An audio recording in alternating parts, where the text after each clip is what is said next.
Reconnaissez-vous cet homme et son chapeau iconique? Ce militaire génial, cet empereur de France qui ressemble étrangement à Joaquin Phoenix? Eh bien, il y a un autre aspect de l'histoire. Napoléon a aussi joué un rôle majeur dans la libération des Juifs d'Europe, préparant le terrain pour notre compréhension de l'identité juive aujourd'hui. Et il l'a fait en réglant un sujet très controversé. Les Juifs sont-ils des individus de plein droit aux yeux de la loi? Qu'est-ce qui a donc mené Napoléon à questionner l'essence de l'identité juive? Soyons clairs sur une chose. Si vous vous demandez si les Juifs sont des personnes en 2023, vous êtes soit antisémite, soit très mauvais dans la rédaction des titres. Mais les choses étaient différentes à l'époque. Des concepts tels que l'égalité, les droits civils et les « n'accusez pas vos voisins juifs d'avoir déclenché la peste noire » ne sont apparus qu'à la fin du XVIIIe siècle. En 1789, la Révolution française battait son plein. Les cris de « liberté, égalité, fraternité » résonnaient dans les rues. Mais lorsque le nouveau gouvernement a formellement codifié le statut de citoyen, il a oublié les juifs, et d'ailleurs aussi les femmes. Pourtant, les temps étaient en train de changer. Certains membres du nouveau gouvernement ont défendu les juifs et d'autres minorités. Après des siècles de persécution, les juifs français étaient prêts à saisir leur chance. It's called Carpe Diem, Morty. Look it up. Ils ont adressé une pétition à l'Assemblée nationale. En 1790, ils ont obtenu gain de cause. Les juifs séfarades, qui constituaient une minorité relativement bien intégrée, ont été les premiers à obtenir la citoyenneté. Un an plus tard, la majorité ashkénaze faisait de même. C'est à ce moment-là que les choses ont commencé à se gâter. En effet, les juifs étaient désormais techniquement libres d'être intégrés à tous les niveaux de la société. Avant de devenir officiellement des citoyens, les juifs étaient assez limités dans le choix de leur travail. En gros, c'était le métier de prêteur ou la faillite. Le problème, c'est que la plupart des gens n'aiment pas vraiment rembourser leur emprunt avec des intérêts. Il s'agit donc en quelque sorte du paradoxe de l'œuf et de la poule. Les chrétiens européens n'aimaient déjà pas les juifs. Ils les forçaient à occuper des emplois très spécifiques dont personne d'autre ne voulait, et se mettaient ensuite très en colère lorsqu'ils exerçaient ces emplois. C'était un cercle vicieux de la haine des juifs. Désormais, les juifs sont devenus libres de travailler dans le domaine qu'ils souhaitent. Cela signifiait une concurrence économique. Mais les commerçants, les artisans et les paysans de Strasbourg et d'Alsace n'allaient pas laisser ces juifs s'emparer de leur travail sans réagir. D'abord, ils ont exigé des intérêts sur leurs prêts. Et maintenant, ils veulent faire partie de la corporation des artisans? Bien sûr que non. Hell no, you can't! Pour faire face à cette nouvelle concurrence économique, chacun avait une stratégie différente. Certains faisaient appel au ministre de la Justice, d'autres ont refusé d'accepter des apprentis juifs dans leur confrérie. Quelques-uns ont résolu le problème par la violence. C'était la pagaille. D'un côté, c'était la Nouvelle-France, guidée par les principes de liberté et d'égalité. D'un autre côté, les Juifs méritaient-ils seulement la liberté et l'égalité? Ils étaient, vous savez, des Juifs. Le débat faisait rage, jusqu'à ce que l'empereur intervienne pour régler la question une bonne fois pour toutes. Napoléon Bonaparte avait accédé au pouvoir alors qu'il servait dans l'armée française. En 1806, il avait déjà fait preuve de légendaires prouesses militaires, introduit un nouveau code de loi et s'était couronné empereur.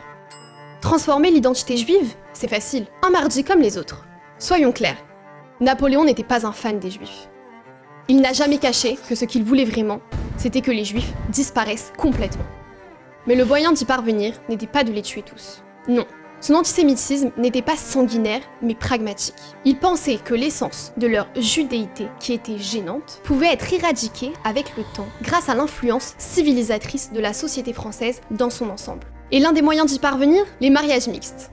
Ou, comme il l'a écrit, lorsque sur 3 mariages, il y en aura un entre un juif et un français, le sang des juifs cessera d'avoir un caractère particulier. C'est dire si le sang des juifs cessera d'être particulier.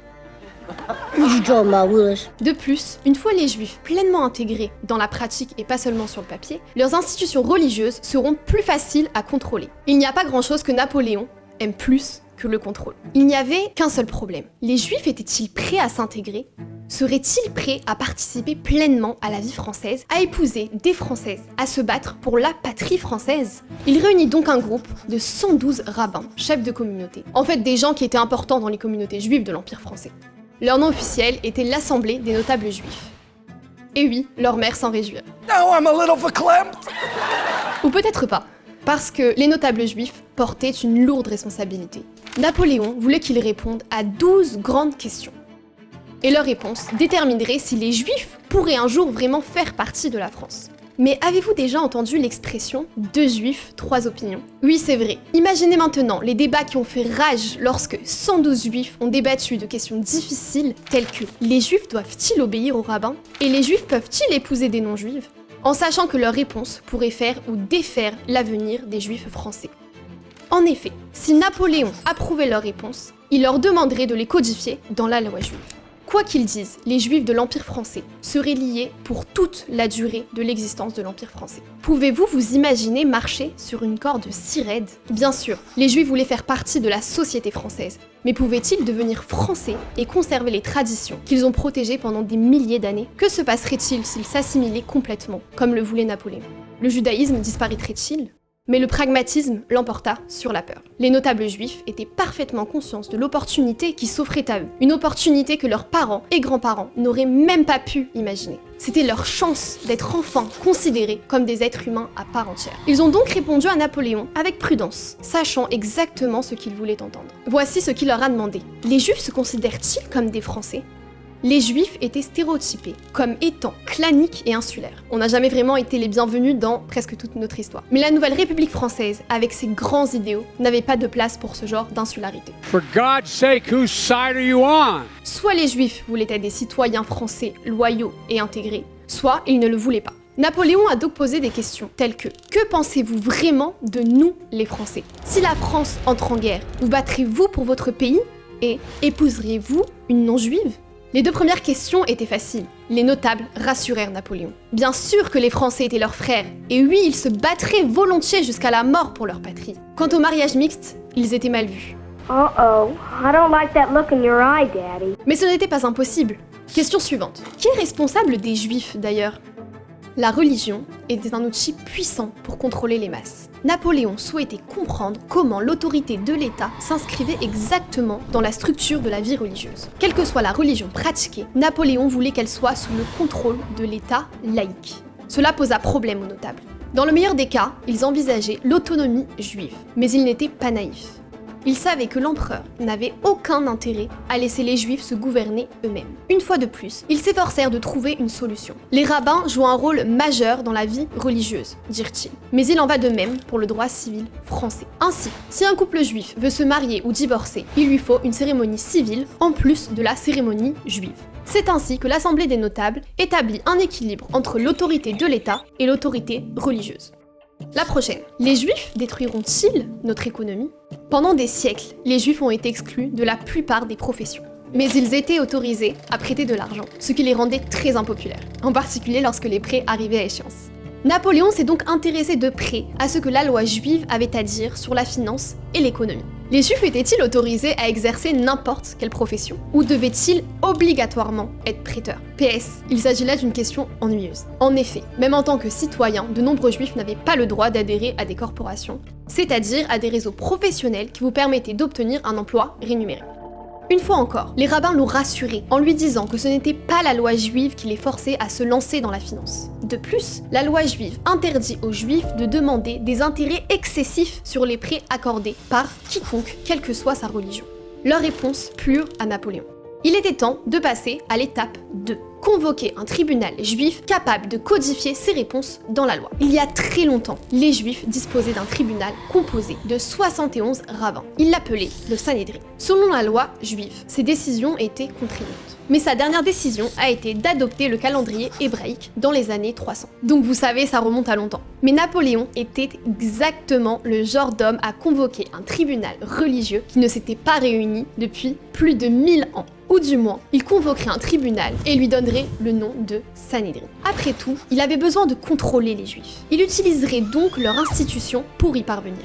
Rien de bien compliqué. That, FYI, was sarcasm. I, in fact, believe it is a big deal. Chaque Sanhédrin avait l'équivalent d'un juge suprême appelé Nassi. Cet homme, le rabbin David Seizenheim, était le Nassi de Napoléon. Certains disent que son incroyable chapeau était inspiré des tables de Moïse. S'habiller en fonction du poste que vous convoitez, vous connaissez ? Fake it until you make it. Sous la surveillance du Nassi, le grand Sanhédrin adopta 9 lois qui s'appliqueront aux juifs de tout l'Empire français. Des lois telles que les juifs ne peuvent exiger des intérêts excessifs de quiconque, et chaque juif doit traiter son voisin non juif comme s'il était son frère.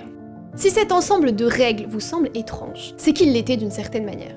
Napoléon voulait s'assurer que les Juifs prenaient leurs devoirs civiques autant au sérieux que leurs devoirs religieux. Il a pratiquement fait du patriotisme une obligation religieuse. Et pour être honnête, j'ai des sentiments mitigés à ce sujet. En effet, ces lois font peser le poids de l'intégration sur les Juifs, mais aucune loi correspondante n'exigeait que la société française soit plus accueillante à l'égard des Juifs. Regardez ce qui s'est passé lorsque les Juifs ont obtenu la citoyenneté pour la première fois. Techniquement, ils étaient égaux devant la loi et prêts à s'intégrer à la société. Mais cela n'a pas empêché leurs voisins d'être des abrutis. Maintenant, Napoléon établit des règles sur la façon dont les Juifs sont censés se comporter avec leurs voisins, sans demander un engagement similaire aux voisins qui avaient été si réticents à accepter les Juifs au départ. Donc oui, Napoléon blâmait les victimes. Classique. Mais d'un autre côté, Napoléon a également permis aux Juifs d'avoir plusieurs identités. Ils n'étaient plus seulement des Juifs, mais des Juifs français, avec toutes les protections et les responsabilités qui en découlent.